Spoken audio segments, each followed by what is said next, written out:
Good morning, class 8 student. This is your science online classes. Today we will discuss the friction unnecessary evil. Okay, this is the topic of chapter 12 friction. Last video I will explain the force of friction, causes of friction, properties of friction and type of friction. In this video I will explain the friction unnecessary evil. ये word एक phase है कि friction is a necessary evil, एक आवश्यक चीज़ जो कि बुराई है, ऐसी चीज़ मतलब जिसकी हमें ज़रूरत भी है, बुरी है पर उसकी हमें ज़रूरत भी है। तो इस टॉपिक को ऐसा क्यों कहा गया है, इसका रीज़न मैं आपको बताऊंगी। क्यों फ्रिक्शन ज़रूर एक बुराई है, लेकिन वो ज़रूरी क्यों? क्योंकि फ्रिक्शन के बहुत सारे एडवांटेज और डिसएडवांटेज हैं। क्योंकि although friction always oppose the motion of an object of any surface but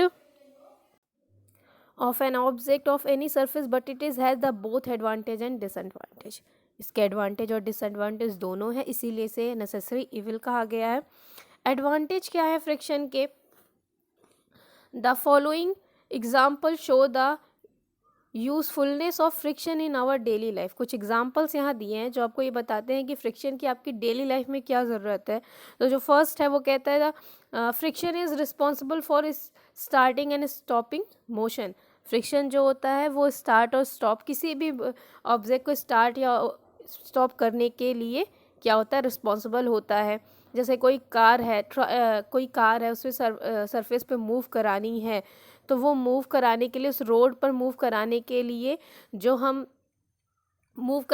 जो रिस्पॉन्सिबल होता है स्ट्रीट, वो भी क्या करती है, फ्रिक्शन की वजह से ही वो मूव कर सकती है। अगर फ्रिक्शन नहीं होता तो गाड़ी कभी रुकती नहीं। सेकंड है for walking and running we needs friction. Already मैंने आपको बता दिया था स्टार्टिंग में ही कि हमें चलने के लिए, दौड़ने के लिए फ्रिक्शन की ज़रूरत पड़ती है।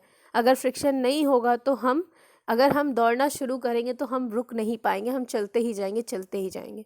तो फ्रिक्शन है, इसीलिए हम दौड़ सकते हैं, रन कर सकते हैं, मतलब बहुत ज़रूरी। अगर फ्रिक्शन नहीं होता तो कोई चीज़ मूव होती ही रहती, वो कभी स्टॉप नहीं होती, या कोई चीज़ स्टॉप होती तो कभी मूव ही नहीं कर, वो तो फोर्स की वजह से। पर अगर कोई चीज़ मूव कर रही है और उसे स्टॉप करना है तो उसके लिए फ्रिक्शन बहुत ज़रूरी है। उसके बाद नेक्स्ट है to write we needs friction. किसी चीज़ को लिखने के लिए हमें, थर्ड है the friction between pen and paper enables us to write. Friction की ही वजह से हम पेपर पर लिख सकते हैं। फ्रिक्शन की वजह से हम पेपर पे क्या, फ्रिक्शन की वजह से हम ब्लैक बोर्डिंग भी कर सकते हैं, ब्लैक बोर्ड पे भी लिख सकते हैं।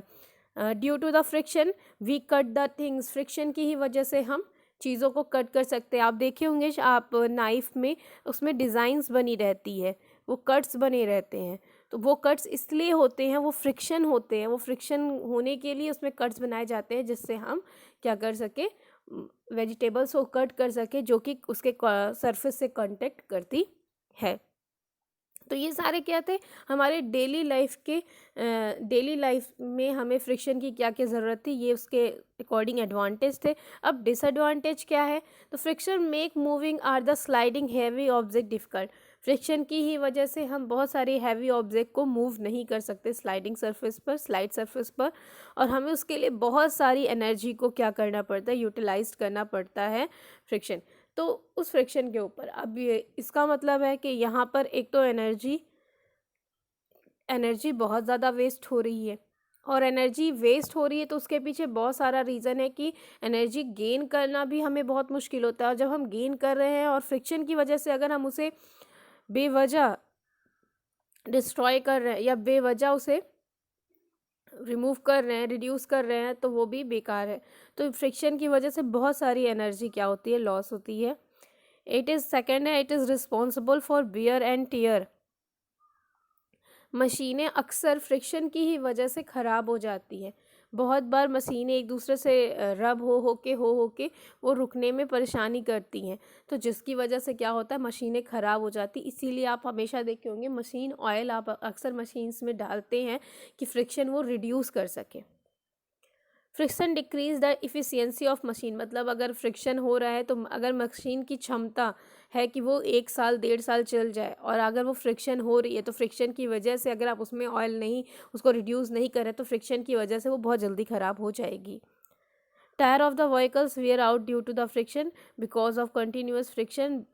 हाँ, और सही बात है आपकी। टायर्स कोई भी चीज़ है, रनिंग के लिए आप शूज़, जब आपके किसी चीज़ पर कोई चीज़ रब हो रही है और उसे उसके अपोज में कर रही है तो वो अक्सर उसे ख़राब भी करेगी। तो फ्रिक्शन की वजह से टायर्स का फट जाना, बहुत सारी ऐसी चीज़ें होती है, टायर का ख़राब हो जाना, ये सारी चीज़ें क्या होती है, फ्रिक्शन की वजह से होती है। तो ये बहुत सारे डिसएडवांटेज भी हैं फ्रिक्शन की वजह से। अब आते हैं method to method of reducing friction. अब क्योंकि फ्रिक्शन जब डिसएडवांटेज है तो यूज़ तो हम उसका कर ले रहे हैं, पर जहाँ जहाँ डिसएडवांटेज हो रहा है तो हमें उसको फ्रिक्शन को रिड्यूस भी करना चाहिए। तो रिड्यूस के लिए हम क्या कर सकते हैं, अगर moving parts of the machine are covered with oils are the grease which make the effort of friction less. अगर हमने अभी पहले भी बता दिया कि अगर कोई मशीन है और उसमें फ्रिक्शन हो रहा है तो उसको रिड्यूस करने के लिए हम उसमें मशीन ऑयल डाल सकते हैं या ग्रीस डाल सकते हैं, जिससे फ्रिक्शन क्या हो जाएगा, कम हो जाएगा। When are lubricant is the use between two moving surface, it particles get into the uneven parts of the surface and make a thin layer of their own between them, so motion actually occurs between the layer of the lubricant material। मतलब अगर हम materials में जैसे हम wall पे painting करते हैं तो सरफेस क्या हो जाता है, स्मूथ हो जाता है, ठीक है, शाइनिंग हो जाता है। तो उस पर मूव करना क्या होता है, उससे स्लिपिंग हो जाती है। तो वहाँ जब अगर स्लिप हो रहा है चीज़ें तो वहाँ पर फ्रिक्शन क्या हो जाता है, रिड्यूस। तो हम पेंटिंग भी कर सकते हैं रिड्यूस करने के लिए। The surface are highly polish, मतलब वही polished to eliminate the irregularities, thus the making the surface smooth and reducing the friction to the great extent. Fluid friction is the reduce by the using streamline. जैसे कि आपको पता है कि हमने fluid friction कहाँ बताया था, जब एयर या वो लिक्विड में आपको मूव कराना है किसी चीज़ को तो वहाँ पर भी फ्रिक्शन लगता है। उस फ्रिक्शन को रिड्यूस करने के लिए streamline body like the now shape की बॉडी, इस तरीके की बॉडी को हम क्या कहते हैं, स्ट्रीमलाइन बॉडी। इस तरीके की बॉडी की वजह से अगर इस तरह की बॉडी क्या करती है, फ्रिक्शन को रिड्यूस करती है। हम टेल्कम पाउडर का यूज़ कर सकते हैं, use as the lubricant when we. हाँ, जैसे कि आप कैरम बोर्ड खेलते हैं तो आप क्या करते हैं, जब बहुत ज़्यादा फ्रिक्शन यूज़ होने लगता है, जब आपकी डाइस उस पर मूव नहीं करता तो आप क्या करते हैं, बहुत सारा टेल्कम पाउडर आप उसमें, तो हम टेल्कम पाउडर का यूज़ करते हैं। Use of the wheels between the surface moving. Wheel का हमें सरफेस पे अगर किसी चीज़ को मूव कराना है हैवी लोडेड को तो हम व्हील्स का यूज़ करते, पहिए का यूज़ करते, जिससे हम क्या करते हैं, फ्रिक्शन को रिड्यूस करते। तो ऐसे बहुत सारी चीज़ें हैं, मेथड है जिससे हम फ्रिक्शन को रिड्यूस कर सकते हैं। मेथड ऑफ इंक्रीजिंग फ्रिक्शन, अगर हमें फ्रिक्शन बढ़ाना है तो हमें क्या करना चाहिए, तो मेथड ऑफ इंक्रीजिंग फ्रिक्शन के लिए हम देखिए व्हीकल्स टायर्स में क्या करते हैं, डिज़ाइन बनाते हैं, इस तरीके की डिज़ाइन बनाते हैं, और हम रोड पर ब्रेकर्स बनाते हैं। तो ये सारी चीज़ें क्या होती है, हमारे फ्रिक्शन को क्या करती हैं, रिड्यूस करती हैं। शूज़ की सोल में भी हम बहुत सारे ट्रेड्स बनाते हैं जिससे वो क्या करती है, फ्रिक्शन इंक्रीज होता है। The tyres of the racing cars are quite smooth, there are no pattern or design on them, this reduce the friction between the tires and roads, it enable the cars to move faster, such tires are called the slicks। मतलब कि हम जब जो भी racing vehicles होते हैं उसके जो टायर्स बनते हैं उसमें वहाँ पर कोई भी डिज़ाइन नहीं बनाई जाती जिसकी वजह से वो फास्टली आपके सरफेस पर मूव कर सके, रेसिंग हो सके। Friction due to the liquid and air, तो लिक्विड और एयर में, liquid and air also exert friction on the bodies moving through them. ये लिक्विड और एयर दोनों जगह ही फ्रिक्शन लगता है बॉडीज़ पर, जो बॉडी वहाँ पर मूव करने की कोशिश करती है। However they offer much less friction as the comparison to solid surface. But ये है कि जो एयर और लिक्विड में फ्रिक्शन लगता है वो आपका सॉलिड सरफेस के फ्रिक्शन से कम होता है। For example of frictioning liquids, ships and boats are given a special streamline shape so as to effort a minimum amount of friction while the moving through water. It is a special shape of body around which air or water can flow fast easily, offering minimum amount of friction. Streamline body होती है, इस वजह से क्या होता है कि body air और वाटर में मूव कर पाती है, जिसकी वजह से उसमें बहुत कम फ्रिक्शन लगता है। इसीलिए फिशेस की भी बॉडी जैसी होती है, वो स्टीम लाइन बॉडी होती है। जितने भी मरीन एनिमल्स होते हैं वाटर में रहने वाले, उन सबकी बॉडी कैसी होती है, आपकी स्टीम लाइन बॉडी होती है। तो स्टीम लाइन बॉडी होना बहुत ज़रूरी है अगर आपको वाटर या एयर में मूव करना है। Friction due to the air, friction arise when an object is made to move through air. Friction arise होता है, बढ़ता है जब कोई ऑब्जेक्ट एयर में मूव करने की कोशिश करता है। तो for example of friction in air, the bodies of aeroplanes are made streamline in order to ensure that the minimum friction as they move through air.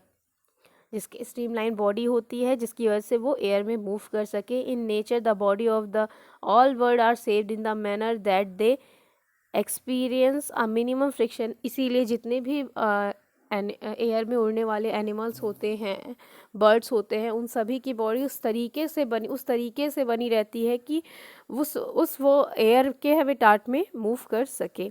All automobiles, motorcycle, cars, bus etcetera and shape launch vehicles are the specially design to minimise the effect of friction of air.